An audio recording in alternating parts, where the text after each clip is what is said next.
Paul François est agriculteur céréalier en Charente. En 2004, il est victime d'une grave intoxication au lasso, un herbicide commercialisé par Monsanto et interdit dans de nombreux pays depuis plusieurs années. Il en garde encore aujourd'hui de graves séquelles, sévères et irréversibles. En 2006, il décide de porter plainte et d'attaquer la firme. Un long et difficile combat judiciaire qui durera plus de 12 ans, mais qui sera finalement gagnant. En janvier 2023, il est très violemment agressé par des hommes cagoulés.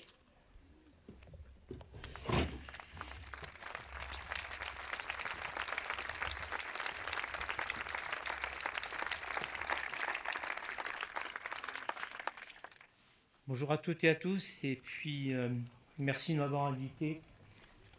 Je suis assez honoré d'être dans un haut lieu de la résistance. Je pense à mes deux grands-pères qui ont fait la guerre de 14. Un n'y a pas survécu et l'autre à la Deuxième Guerre s'était engagé dans la résistance. Seulement, qui suis-je pour être là? Même s'il est vrai que combattre une firme comme Monsanto, c'est s'attaquer à un système auquel on a cru.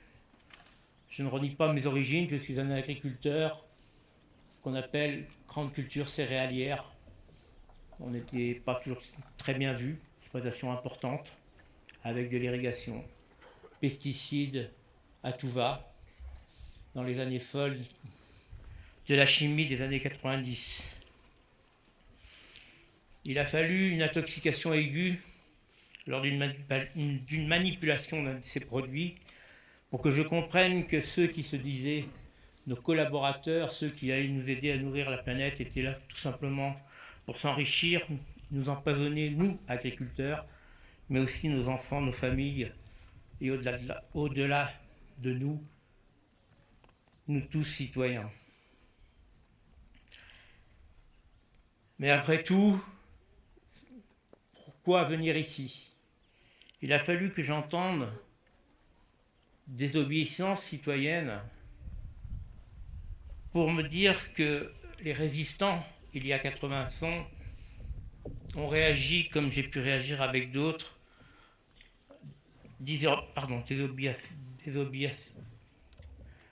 Excusez-moi. C'est des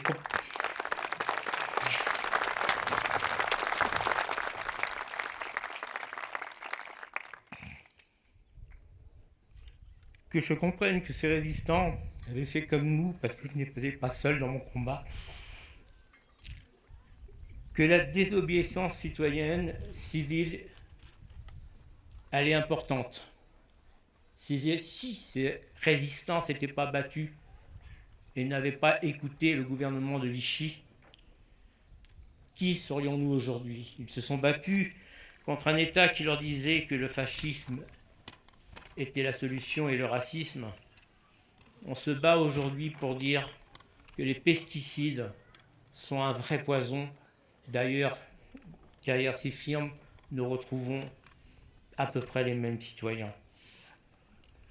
Quand l'État dit le contraire, c'est-à-dire quand l'État de Vichy demandait aux citoyens d'obéir aux Allemands, ou plus exactement aux nazis, ne confondons pas tout, l'État aujourd'hui nous demande de croire à ces industriels qui vont sauver la planète, nous nourrir, alors que c'est faux. Au quotidien, et je peux le confirmer dans mon métier, au quotidien, ils ne font qu'appauvrir nos sols, appauvrir les paysans et appauvrir notre nourriture, cette nourriture qui doit vous nourrir tous les jours.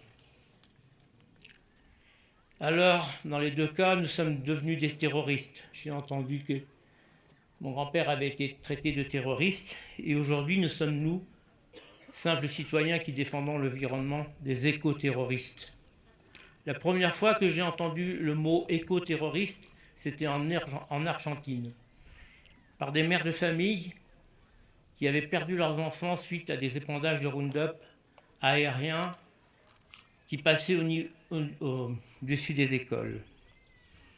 Je ne pensais pas qu'un jour, un politique en France oserait employer le même terme, et pourtant Darmanin ne se gêne pas pour nous traiter d'éco-terroristes.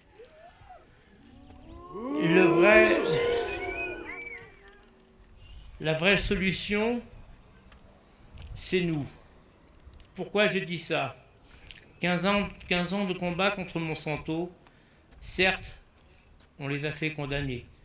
Certes, c'était la première fois dans le monde parce qu'aux États-Unis, ils n'ont pas été condamnés. Il faut bien le préciser, ce sont à chaque fois des accords qui ont été passés avec les victimes. Je pense à Dwayne Johnson, tout le monde connaît sous le nom du jardinier californien. Ce n'a pas été une victoire. Monsanto n'a pas été condamné. Le droit américain permet de stopper les procédures. Il a été indemnisé et tant mieux pour lui. Je l'ai rencontré. Tant mieux pour lui. Car comme je lui ai dit, si tu continues à te battre, tu vas tout perdre, ta santé, tu n'auras rien au bout. Alors qu'il l'a fait uniquement pour protéger sa famille. Et tant mieux pour lui s'il a obtenu des indemnisations. Alors qu'en France, 15 ans de combat, Monsanto reconnu coupable, c'est 11 000 € de dommages et intérêts. Alors, si je dis que c'est nous, tous ensemble, qui avons le pouvoir, je peux témoigner à travers mon combat que c'est les citoyens qui m'ont permis de gagner. Gagner en m'aidant à comprendre que ma ferme, même si elle était grande, pouvait devenir une ferme en bio, même sur 240 hectares, et que c'était ça, peut-être, la vraie victoire. Parce que prouver à ces firmes qu'on peut se passer de leurs produits, c'est la plus grande condamnation. Et si les citoyens n'avaient pas été là,